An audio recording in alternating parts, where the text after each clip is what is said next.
Welcome to this fourth session of the second edition of the ACMHangouts that are hosted by Arts Council Malta. During these sessions, we are inviting creative professionals, experts, and creative practitioners to join our discussion, focusing on a variety of different topics related to culture and creativity, and more specifically to the strategy work which is currently being carried out by Arts Council Malta. The sessions are all being streamed on the Arts Council Facebook page and are then available on the same page if you'd like to refer to them at a later date. Today we shall be focusing on artificial intelligence and the arts. We will be exploring questions like what is the potential of artificial intelligence in the creative sphere? Can it redefine art? Can it impact the art world in any way? And to discuss this topic, our panel today is made up of Mr. Ray Kalleja, who is the Cultural Programs Manager at Arts Council Malta, Professor Alexei Dingley, Senior Lecturer of Artificial Intelligence within the Faculty of ICT at the University of Malta, and Professor Albert Gatt, Associate Professor at the Institute of Linguistics and Language Technology. So I would now like to give the floor to Ray for an introduction about today's subject. Ray? Okay, quite a vast subject, Elaine. I must admit. It's okay. Let's start putting certain things into perspective. AI is not a new thing in the arts world. It has been there. We have seen it working, we have seen artists embracing it, we have seen artists not embracing it, and a lot of discussions about the subject. I think even in the word itself, when you try to relate it with art, it starts getting a bit scary. Why? Even the word itself. Let's start with the word. Artificial, so something which is obviously not man-made, so how does that relate with art? And intelligence, something which evokes, something which is scientific, mechanical, so the freedom of being expressive, artistic is not there. Maybe that's why we use the terminology AI to soften the blow of these two words together when it comes to art. I really think that AI, though, is showing us that this is yet another Darwinian moment in the evolution of mankind, in the way we think and in the way we express ourselves. Okay? What we have seen so far is that AI, in relation with art, has really become a new tool. Okay? With regards to Arts Council Malta, this has been happening over the years already. We have been supporting digital technologies. It was part of the strategy. This is a necessity. This is an evolution which is happening, let's say, whether we like it or not. I happen to like it. I think it's really exciting. Okay? Obviously, ACM at the moment is as well placed in a timeline where we are looking at the new strategy, okay?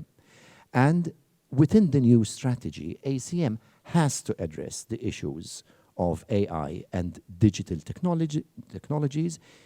It is there, it has to support it, and one of the obvious factors is that it has to support, within its new strategy, the work between artists and other industries and scientists and anything which is related with AI. Because when we are talking about AI, it is an amalgamation of different entities, different technologies, different knowledge, different intelligence that has to come together. So I would say that as an institution, Arts Council Malta has to support this. This is the biggest challenge that we have to look at. We have to look at as well how we are placed within the international framework as well. And if this is hindering us from allowing Maltese artists to evolve even as fast as the pace is happening abroad. Obviously, this is going as well to produce another scenario when it comes to, okay, copyrights, and there's another discourse there on being ethical, and so that's a whole other list which we have to address. Certainly, on a local level, we have seen AI implemented when it comes to marketing, to strategy. It's a fantastic tool. When it comes to the creative element, then that's a whole other discourse. Although we've seen it happen as well with local entities who have used AI teaching itself through a particular artist. I'm talking about visual arts here. Okay? So it's went through that process. It produced art pieces, and they have been sold as well. So there is a money element here involved as well.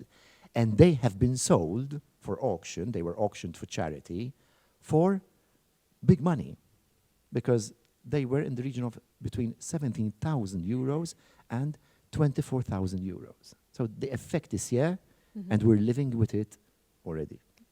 Excellent, Ray. I think you mentioned a number of important points which we'll have the opportunity to tackle at a later stage. But before we actually delve deeper into the subject of art and AI, I would like to kind of start with a more generic definition and to answer a bit of questions in terms of artificial intelligence and the position in everyday life, Alexei. So how present is it at the moment? How is artificial intelligence affecting us in our everyday lives? Okay, so AI is something which is, I would dare to say, omnipresent. It's available in practically most of the things which we do on a day-to-day basis. The unfortunate thing is that, you know, there isn't a label which says this has AI inside it or this doesn't. But it's something which is found practically anywhere. And the thing is that, you know, a lot of people just do not realize that they're using some sort of AI. Just to give you an example, if you use Google to search for stuff, that's practically AI. If you use Facebook, the algorithms that is choosing what to show you is essentially AI. So AI is used practically all over the place. Now, AI, as the word implies, comes from the term artificial and intelligence, as Ray correctly mentioned. So the artificial part is, you know, the man-made part, or the one which gathers inspiration from nature, for example. And then there's the intelligence part, which is a little bit more tricky. Normally, we associate intelligence with, you know, human beings or intelligent beings. It could be, for example, social insects as well, which we study as well. But, you know, I think AI is also that part of technology which allows us to look further in the future. And in fact, I like to say that, you know, probably the reason why I chose AI is precisely because when I was little, I was fascinated with science fiction. So, you know, you see something in the movies and you say, can I do that? And then I try to do that via AI. I think within also the sphere which we're talking about, AI has a certain duality as well. So there's the tool aspect, which is sort of the assistant to the artist. But there is also the creator side, the AI creating stuff on its own. Because let's not forget that one of the aspects, and Ray referred to it, is the learning part. Sometimes we do not give enough attention to the learning aspect of AI. AI is not just a program which, you know, me as a programmer programmed and it does exactly what I tell him, but the learning aspect allows AI to go much more beyond my original coding. So that is where let's say, the originality comes from. Now, of course, the biggest debate is, what is creativity? I mean, from where does it come? And most of the time, we try to simulate some sort of creativity or creative process within a program. And that is how we come up with some original stuff. Of course, it's not easy because, first of all, us as humans, we do not understand really this creativity from where it emerges. But we're trying, and that is where I think AI research is really at the forefront, especially in this field. Because I think one of the last frontiers of AI is precisely to go beyond the creative aspect of humans. Okay, but during these past years, I think we've seen also a shift in terms of the studies in relation to AI and the projects in relation to the AI. So what can you tell us a little about that? No, especially the last 10 years have been quite amazing because, you know, AI has been around for 70 years. I mean, we've had the department in Malta for the past 30 years, so we're quite advanced compared to many other countries. But the last 10 years have produced a series of algorithms which are much more advanced, giving us better results. And of course, we have access to quite a lot of data now. I mean, if you take the internet, you know, most of the data of the internet was created in the past 2 years, and we have access to all that data. So that gives us a lot of context, a lot of information which we can use to train the AI, and that allows us to create some incredible things. I mean, just mentioning one of the algorithms, which was recently used to create, let's say, a masterpiece, which resembles the Dutch artists, which was called, this masterpiece was actually called the Edmond de Bellamy portrait. And this was created precisely by using a lot of examples of these artists, feeding them into an AI, getting the AI to come up with potential new versions of those artists, and choosing the one which is not similar to the others. So the scientists there tried to recreate the creative process by reverse engineering it. And they actually created this portrait. Now, this portrait was sold, similar to the case which you mentioned, and they thought, you know, it would get 10, 20,000, something like that. It was sold by Christie's, by the way, one of the biggest auction houses.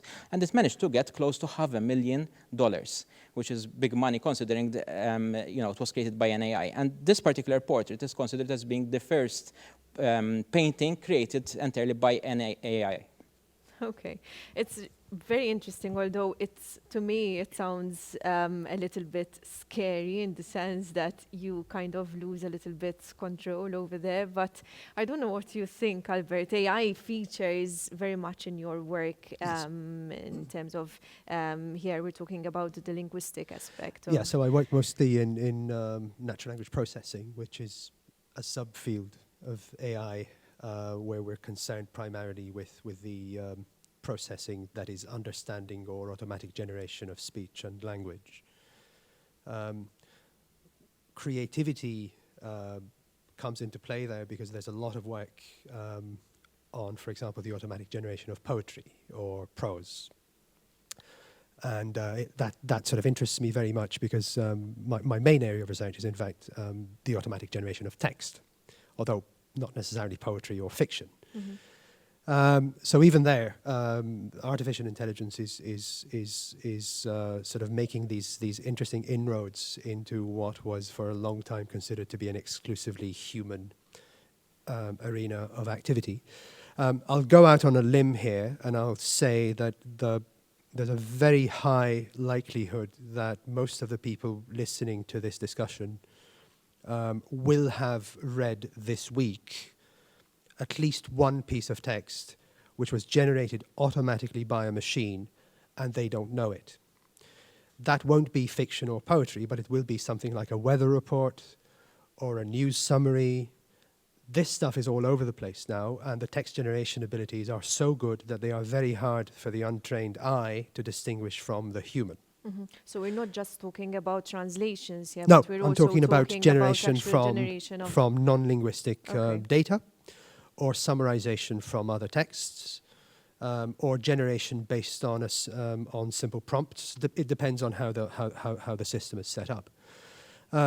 Two things sort of follow from that observation. One is that in terms of capabilities, systems are clearly doing a pretty good job. Alexei mentioned, and so did Ray, mentioned examples of systems that can learn from instances to imitate painters. Mm-hmm. Here we're talking about systems that learn from, essentially web scale text, right? And they're so good that they're hard to distinguish. They're not completely indistinguishable, but you have to know what to look for to identify that these are actually automatically generated texts. So the systems, the technologies seem to be doing a pretty good job. The question then is, are these creative? So if we turn to examples of poetry generation or fiction generation, are they good? So for me, the core question here is, well, there are two, as far as I'm concerned. One is, what do we understand by creativity? And second, what is the role of technology in that? Now, If I can start with the second question, or am I jumping the gun here? No, that's fine. I think no, because I think and Ray was already hinting at this, and I completely agree. Technology has been at the core of creativity from the beginning. You know, if by technology we mean in the most generic sense, artificially created tools which help people to achieve goals, then, you know, we have a lot of technologies. They don't have to be machines or computers. And, you know, we use them for everything, including our creative endeavors. Brushes used by painters are a form of technology, but visual artists have been using, you know, digital technologies for decades, as have musicians. Writers have been using the oldest known language technology, which is about 4,000 years old, and that's writing. Writing is a technology, and without it, we wouldn't have literature. Yep. So literature is not only, writers not only use technology to write, they create something which owes its existence to the technology, right? So technology has always had an important role in creativity, as it has in many other things. The question then is, what makes something creative? Alexei's example was really interesting because there you have a sort of training setup, and by the way, nowadays this is all machine learning, right?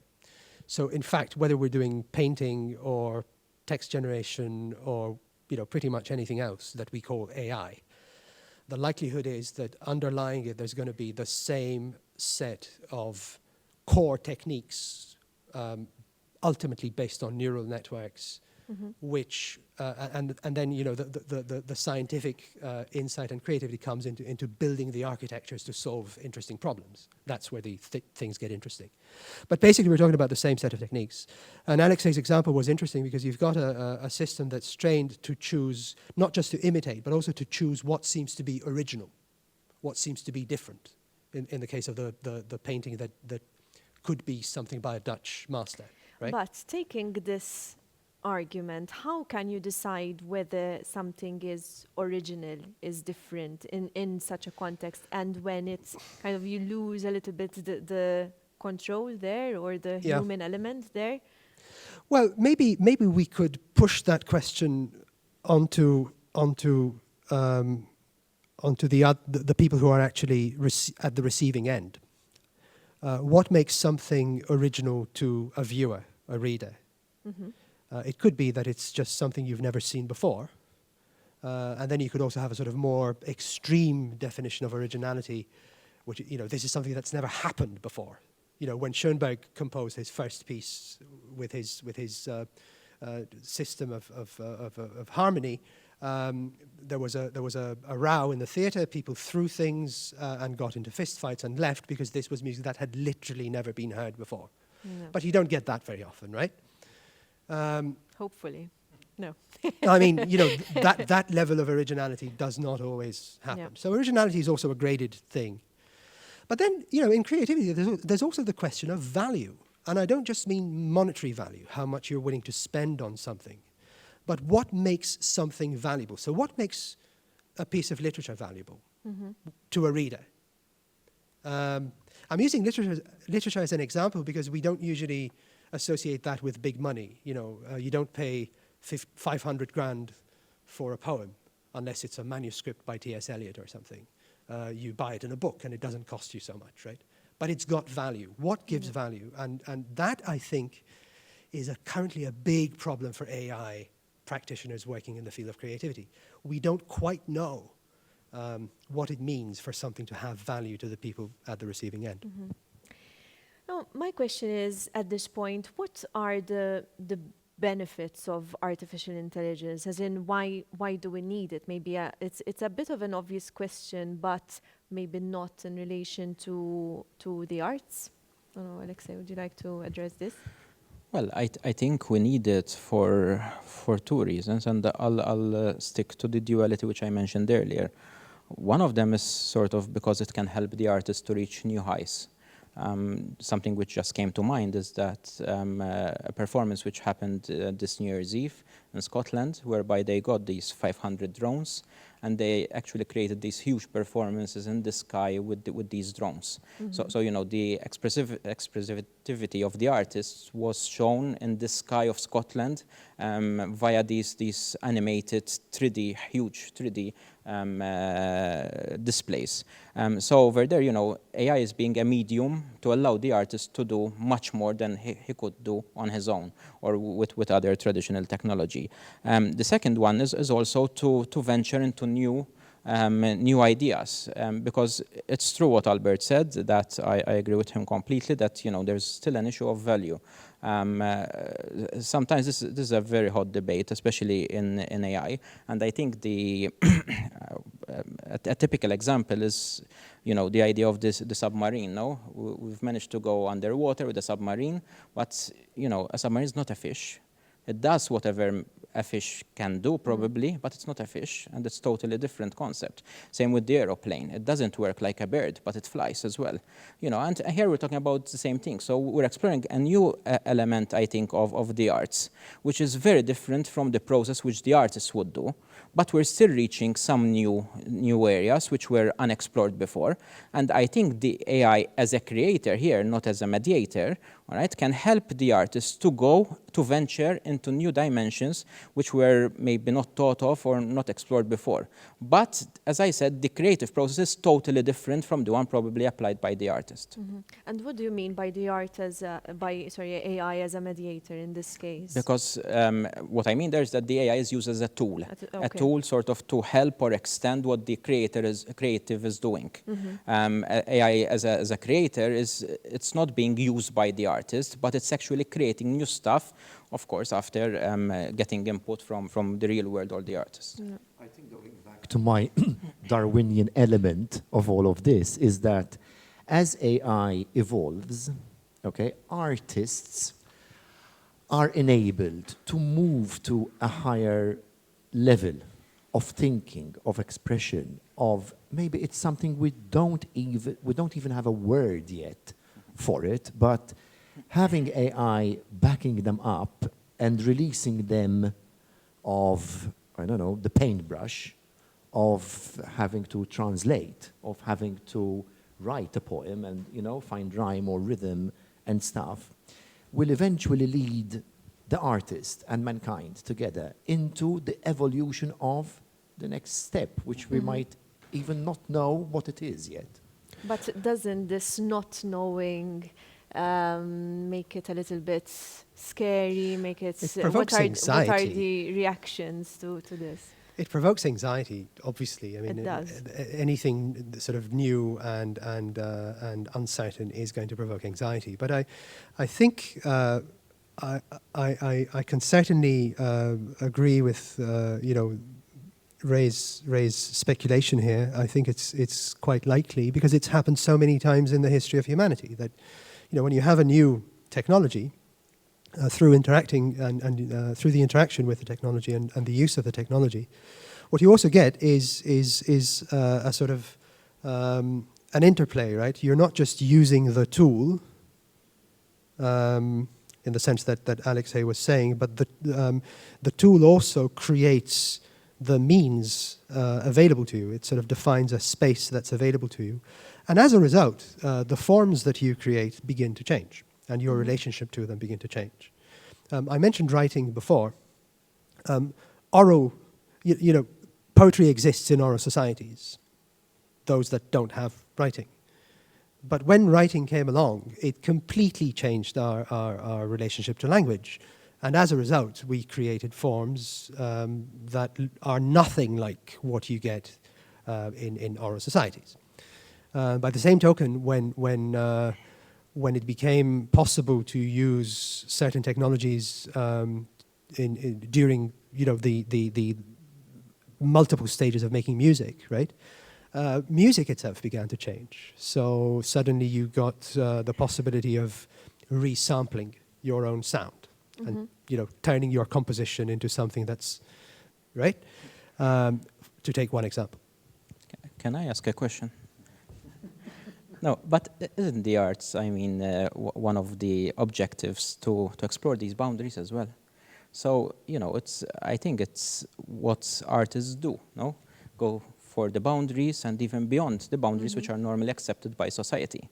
Now, the interesting thing about AI, and you can maybe think about the example which I mentioned earlier, what it did in the case of the paintings was to learn about what existed and trying to come out of newer boundaries than those.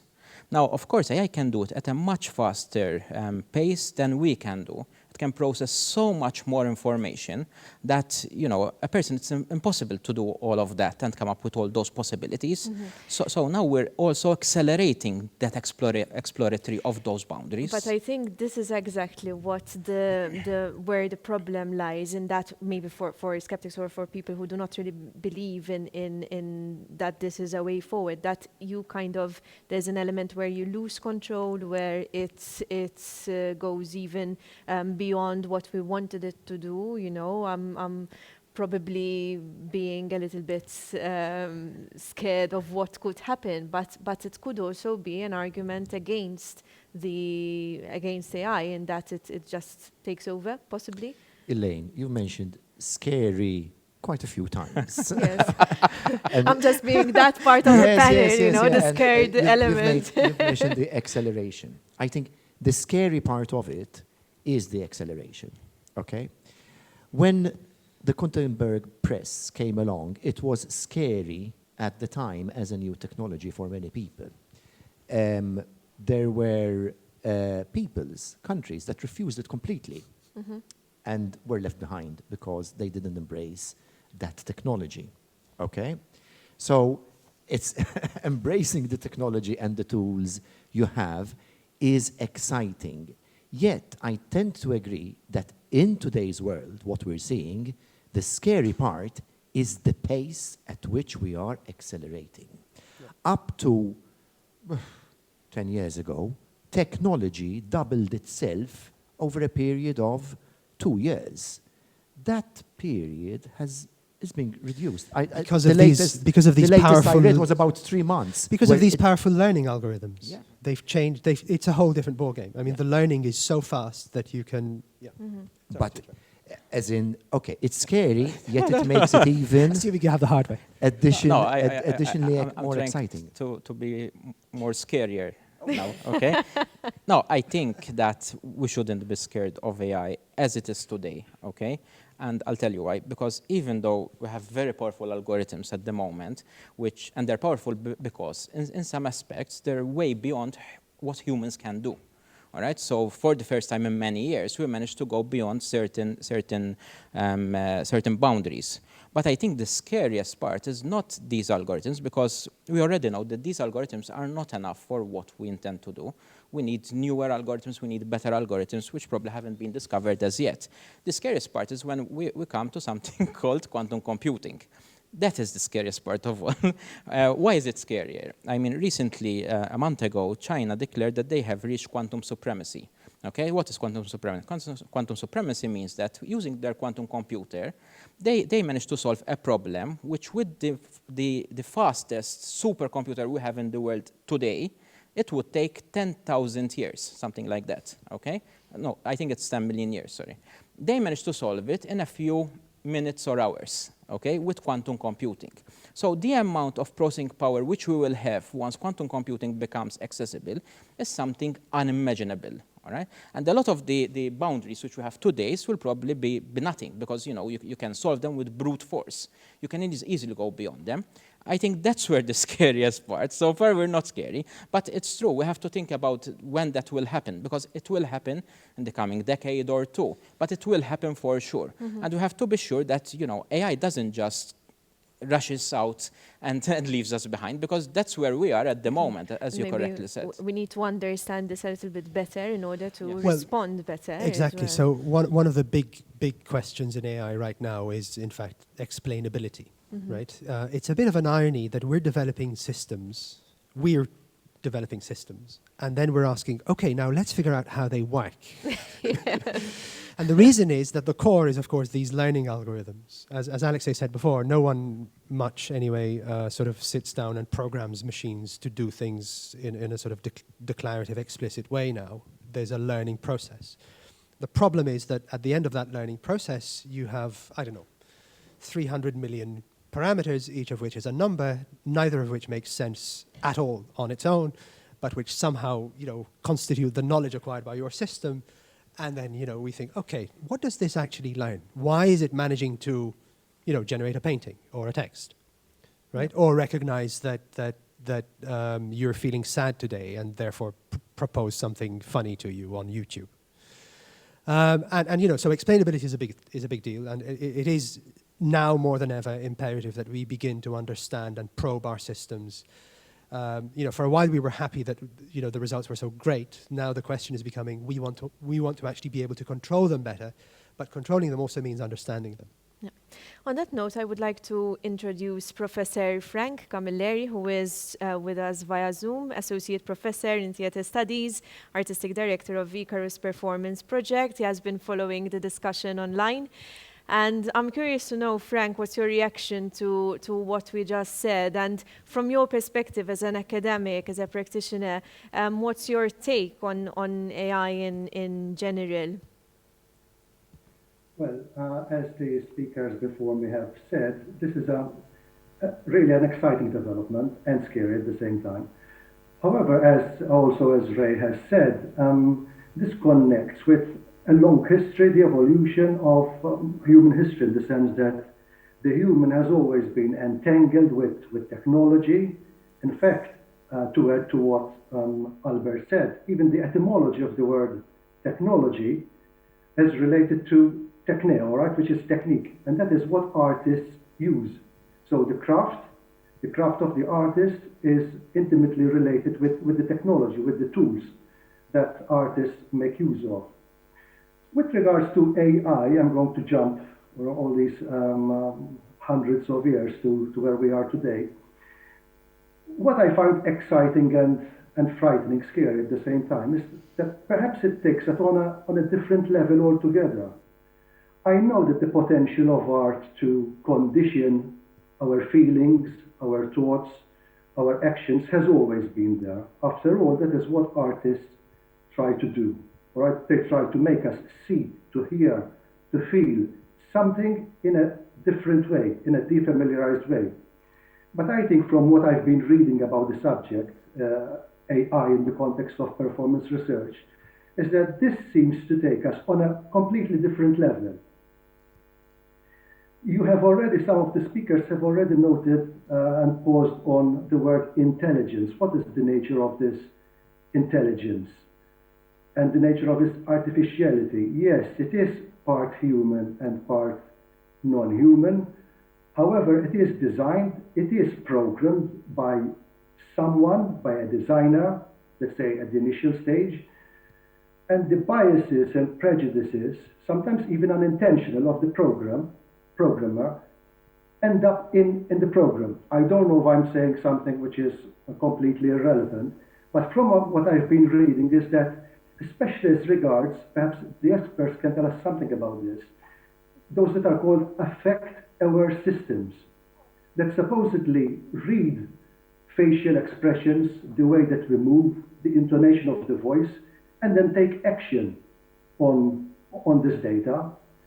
However, if as a person living in Malta in the 21st century, I have a certain idea of what a body looks like or feels like and moves like, which is slightly different or very different from somebody else in another corner of the world, that algorithm is bound to either exclude or include this variety. So in a sense, this is what I find in a sense exciting, but also scary, because this is another tool, this is part of the intelligence, but it's not omnipotent. Yes, it is ubiquitous, it is everywhere, but then it is also selective. So in a sense, it is like a kind of God-like intelligence, if you want. But it is not a God who knows everything, all right? Because it depends on the data that is inputted in it.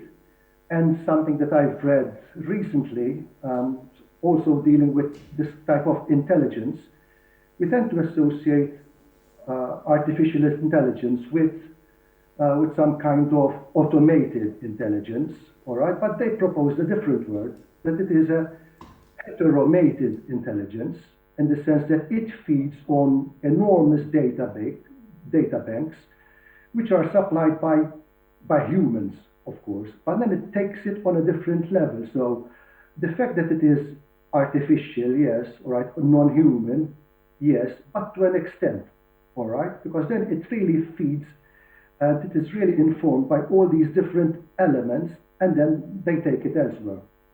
And if I may add something else related to these affect-aware systems that can not simply read supposedly human emotions, because this is another thing. If, for example, in the West, this signifies somebody who is happy or whatever, or in a different corner of the world, that algorithm might signify something else. But a related question could be the issue of agency, like the agency of action. So at the moment with artificial intelligence, whether as a spectator or a performer or a beholder, we might be manipulated upon by these systems. But as I said, art has always, in a sense, conditioned the way that we feel and think. But the agency, the problems of agency that are related to artificial intelligence really pose a lot of questions, which can have different various implications. Mm-hmm. Frank, we'll have the time now to discuss your perspective in some more detail. But actually, I have another question, kind of from your end as a practitioner. How do you think that this, what's your feeling? Will you be embracing the idea of experimenting with AI art, and what's the way forward? What are the implications in this sense? Well, I was thinking about possible developments. Of course, it's not a question, as even Ray or all the other speakers have said before me. It's not a question of embracing it or not. It is there. It's going to be there. Like the invention of electricity, we are going to make use of it. So there isn't a theater, there isn't a gallery space that doesn't make use of electricity at the moment. It is there, right, to heat the spaces, to light the venues. So whether I like it or not, I am going to embrace it. Even the fact that I'm speaking to you via Zoom with these algorithms, that's interesting as well. Zoom at the moment is processing my voice and my image. It's probably using the same background because there's no movement in the background. So what the algorithm of Zoom is doing at the moment is reading the movement, but reproducing the same background. So the same background, the background that you're seeing at the moment, is not present, but it is probably a couple of minutes or seconds, even microseconds old. So whether I embrace it or not is beyond my agency, as I was saying. However, I can foresee, if I can put my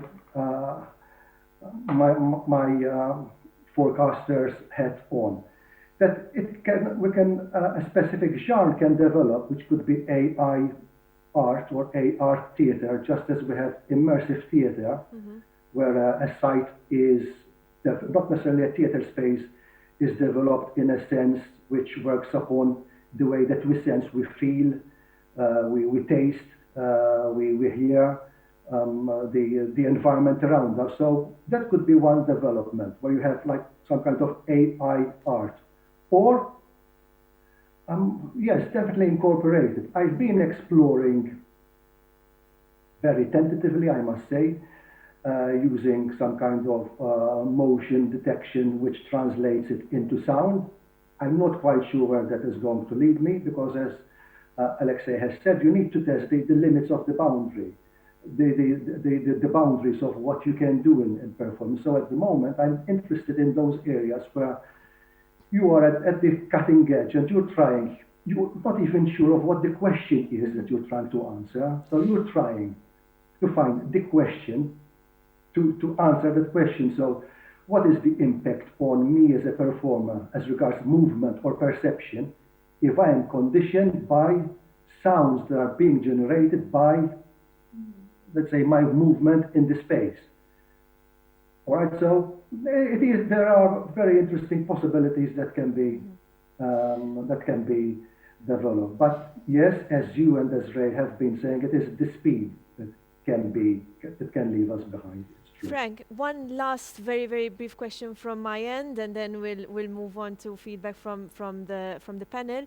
In terms, we already mentioned the subject in terms of art criticism, like saying this is good, this is of good quality, and not. So, what's your take in that? How could AI affect this aspect of art when we're talking about criticism?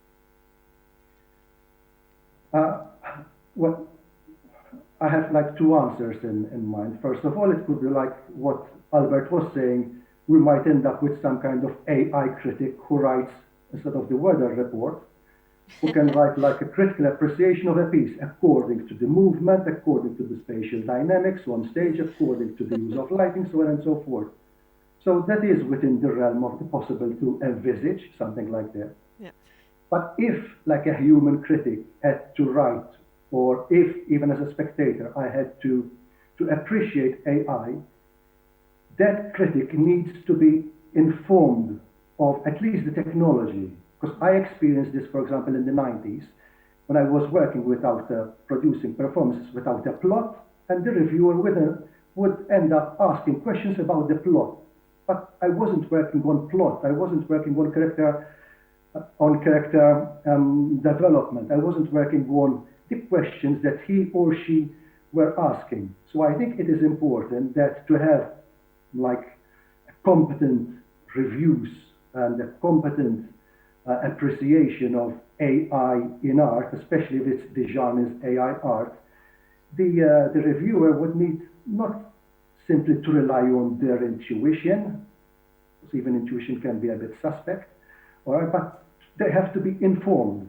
They have to be informed of the possibilities, because being informed of the possibilities also lessens the degree of our scariness, if you see what I mean. Exactly. All right, it is scary if I have to do something, but if I know, for example, what are the mechanisms or some of the tools that I have to use, it becomes more manageable. And once it becomes more manageable, then I can do something with it, which includes writing and talking about artificial intelligence. Thanks, Frank. Ray. I think I've been itching to. but Frank has mentioned something which is highly salient. We don't even know the questions yet we need to ask about AI, and this is presumably not just in art, but in all spheres. Obviously, we're discussing art here where there's a creative element. But I will pose this situation with AI, in any situation where AI has been used, and in art as well. When it has been used and used successfully in different scenarios, it has been given a name. That name was always female on an international level. This is a reflection. Okay.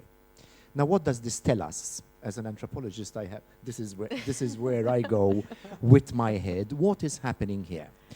Is that mankind is evolving AI, using AI to understand and evolve human nature. We want AI with a sense of understanding, with a sense of empathy, with a sense of self-learning. This is where the scientists are heading, so why not in the creative sphere? Why shouldn't AI as well create? Once that happens, then we can start asking the questions. Okay, so what impact does it have on this? What does this mean on copyright? Who is the artist? Who owns it? Mm-hmm. Can this artist live forever now? Exactly, because that is also another important question which is raised, like who is the artist in this case? Is it me? Is it technology? I don't have Alexei, an answer for that. give us the answer. but can I link two things which Ray and Frank said? Because sometimes we speak about AI, and we talk in the third person. the AI. It's as if, I don't know, some people, Frank saw it as a god, no? Others see it as monsters. I think you were referring to it as a god as well, Ray, in some way. But in reality, and Frank alluded to it, you know, AI is made up of us. We are AI as well, in the sense that when you create an AI, all right, you need, first of all, the algorithms, which are well known and quite used. But a very important element, which Albert mentioned as well, is the data. I mean, AI without that data can't really do much at this stage, at least, because there are approaches to try to reduce the amount of data which we need. But data is extremely important. It's data hungry. And that leads us to some of the issues which as well Frank mentioned. Frank mentioned the bias. Bias is a big problem in AI, and I'll give you an example which is quite funny or tragic. It's a big problem in us too. It Well, is. that's I mean, exactly why it's a Exactly. problem in That's AI. why there's a problem in AI. I mean, recently there was this experiment on super resolution. So they got this blurred image and they tried to remove the blurring from that image, and they gave it a very clear blurred image of Obama. All right, the AI transformed him into a white male. Okay, they did the same with the senator Ocasio-Cortez, the Latina Alexandra Ocasio-Cortez. Alexandra, yes, exactly. All right, she has Latin origins. Okay, she was transformed into a white female. All right, the same with the actress Lucy Liu. All right, she's Asian. She was transformed into a female with white origins. So the bias is very evident over there. But why was there bias? Because of course the underlying data was data is biased. We see this in language too, by the way. I mean, we have these massive language models, right, which are responsible for all this text generation and understanding that's going on now. And the biases are in there. I mean, you know, these models will quite happily tell you that computer programmers are likely to be men and homemakers are likely to be women. Now, you could argue that that's bias that they learn because we're biased, we're feeding them data that we create, so, you know, they get but, you know, the question then is, do we want the bias in the systems? Because we're going to reuse those systems in other systems. And so the bias just percolates all the way through, right? This is the problem.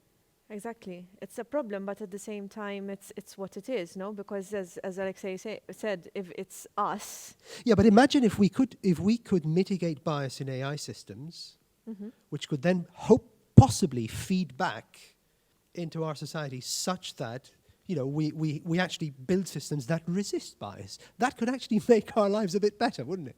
But can there not be bias at all? I mean... Well, I think it would be naive to say all bias is bad, but some types of bias are.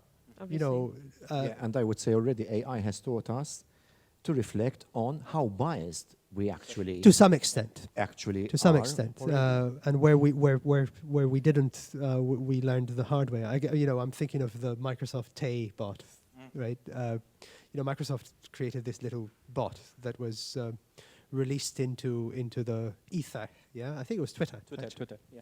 So the idea was that this bot would learn from tweets, you know, that people were tweeting. And then would learn sort of its own style and start tweeting. This started as a blank slate. Yes, and it started from zero, and you know the idea was, you know, let it learn. Twitter's full of people tweeting. It's great, right? It's data. Within hours, it became a vile, racist bigot and had to be taken offline. Nazi and Donald Trump supporter as well. Okay. Well, that's not necessarily very good. So we have to, we need to use it. I mean, AI can actually show up the kinds of biases. Some of the ones we've been talking about, including the ones Frank mentioned, are actually quite subtle and hard to even pin down. Yeah. But they can help us to shed light on them. But there are also risks here. I mean, if these technologies, you know, are released into the wild, they can also cause harm. We should be aware of that. I think they lead us back to the issue of the acceleration, Yes. because they can accelerate the good which we have in our society, but also the bad. All right, I like to describe AI as a knife. All right, you can use it to cut the meat or whatever for good, but you can use it for bad as well. Yeah. And it's probably people say it's the most powerful tool we've ever created as humans. Okay, so that's why we have to be extra careful now on how to use it as well. Exactly, and I'd like to start concluding this session actually by understanding what the way forward could be in terms of frameworks, in terms of education also needed to support this acceleration, the speed with which AI is evolving. So what kind of skills are needed? I know, Alexei, that you have very often spoken about the skills needed to manage AI, to understand AI a little bit better. So I think the most important thing is not to be afraid of AI. All right, as any other technology, you have to use it, get to know it, build a relationship with it. And if I may sort of send this message, please get to know AI. Because, the worst thing we can do is that we can say, no, it's not for me, and, we leave it grow on its own, and then eventually it will be too late. I think Frank mentioned as well. In fact, we tend to call that AI is considered as being the new electricity of this millennium. All right, it's as important, if not more, than like electricity. So it's something you can't ignore. Can you ignore electricity? No, you can't ignore AI. It's here to stay. It's not the latest fad, that everybody's talking about AI, let's jump on the bandwagon. It doesn't work like that. All right. If you look at the European Union, the European Commission, the president in last September, during her State of the Union, she said, this will be the digital decade of Europe. Why? Because we're already far backwards than other countries when it comes to AI. And she said we have 3 priorities. One of them is the data, because data is extremely important. We have huge amounts of data which we are not using and we should be using, of course, to improve the lifestyle of everyone. Secondly is technology, in particular AI, and she specifically said AI. And third is the infrastructure to get all these things together. So, there's no escaping. AI is here to stay. Let's try to get the best out of it. And today there are loads of tools. I mean, there are courses, free stuff online, internet. So please go over there and learn about these things. And if you need help, of course, there's us, university, and other institutions that are very happy to collaborate on such projects as well.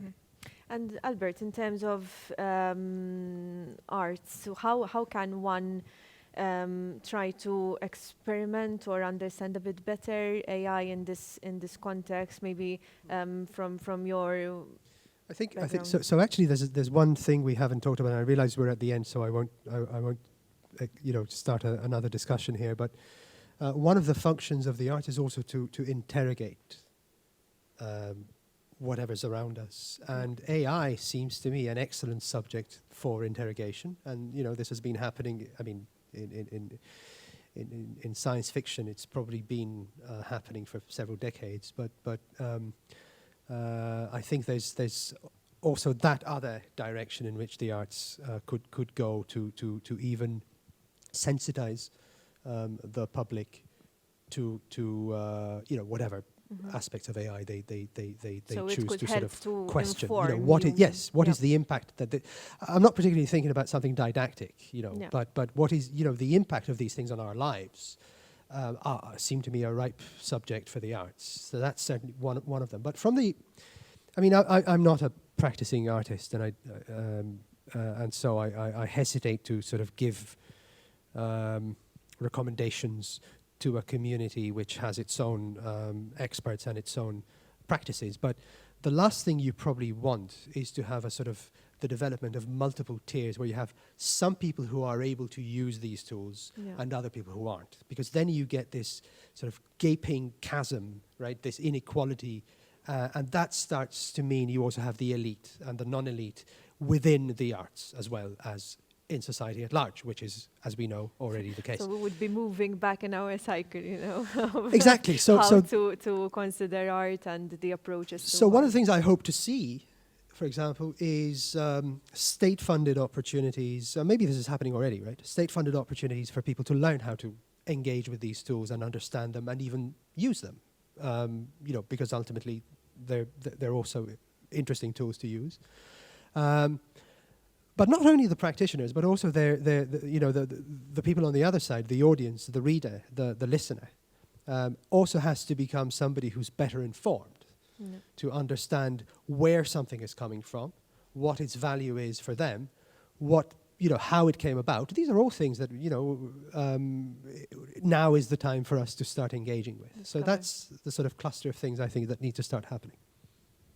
As a final note, Ray, from your end and maybe even from the Arts Council perspective, I mean, we are here discussing AI, which is already kind of a step one in a number of steps. But what are the plans? What is the way forward?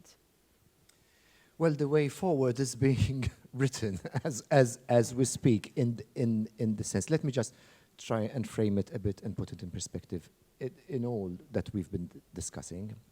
You know, we have laser printing today, yet calligraphy, writing with a pen and ink and dipping, is still considered valuable and an art form and beautiful, and it still happens.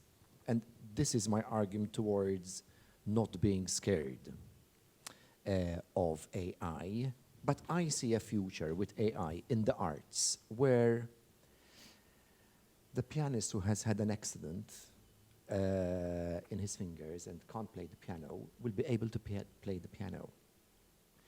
The paraplegic who was an actor will be able to be on stage and play.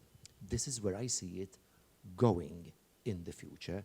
And when you start thinking about these possibilities, then it starts getting very exciting, very beautiful, and very humane, rather than, this is not an artist, it will destroy this. The potential where this can take us, you know, is so exciting and so beautiful.